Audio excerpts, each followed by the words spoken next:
and you didn't see that through the diffused panels. Okay, so we're gonna have a little electrical to do here too. Man, we've got all kinds of things going on. And see at the end of this cabinet, see how they got this nice trim piece? That trim piece right there was to hold the T-bar grid system. Had to do something for the rest of the ceiling in the kitchen, because see, here's the rest of the ceiling in the kitchen.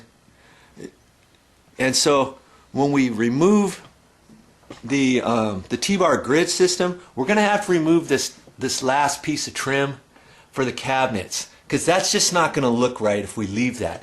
And see, it's a separate piece that goes over the top of the cabinets. We're going to have to take that top molding off, and then that long 1x6 piece of nice oak there. We're not going to use that, but we might save that, you know, in case you ever need that for anything. It's already nicely stained. Maybe they want to do something different. Now you also see that at the ceiling, see that how the cabinets go up? They don't go all the way up to the ceiling, do they? And they didn't really need to at the time, because when they did this kitchen, they knew they were going to install a drop ceiling like this, but they probably should have. They could have ran it all the way up. They're looking for future needs. What if the T-bar grid system got removed? How are they going to trim off that ceiling? Now see, we've got a little issue with that, don't we? We've got this cabinet here. It doesn't go all the way up to the ceiling. This one doesn't go up to the ceiling. In fact, none of these go up to the ceiling, do they? Hey, look over here. This one doesn't go up to the sheetrock ceiling either. And the reason why that's important to bring up is because once we remove this T-bar ceiling, the sheetrock ceiling is going to be the finished ceiling. So we're going to have to do something at the top of that. We were talking a little while ago what to do there.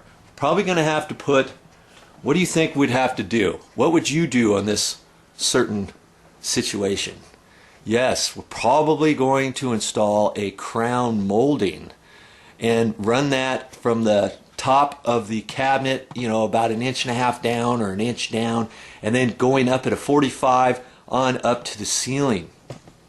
And that's going to finish that all off. Man, there's going to be lots of nice little cuts here and all that. Somebody else is probably going to do that, but I'm going to see if I can bring the video camera over here so you can see how to install crown molding.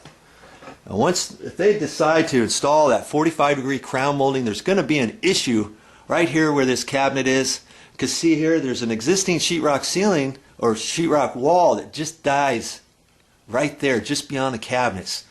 I'm kind of curious how he's going to stop the crown molding right there. Now another thing that could be done is maybe put a piece of trim that goes straight up to the ceiling. If they put one going straight up to the ceiling, then it would tie in and die in just like about where that 1x6 is there.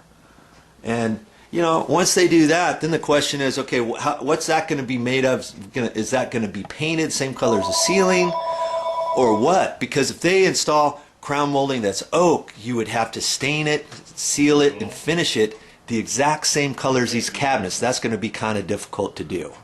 Okay, so lots of different things having to go on in this kitchen, and you stick around, watch these videos, this whole video series, to see what's going to happen in this little kitchen and see if this might help you out with your project.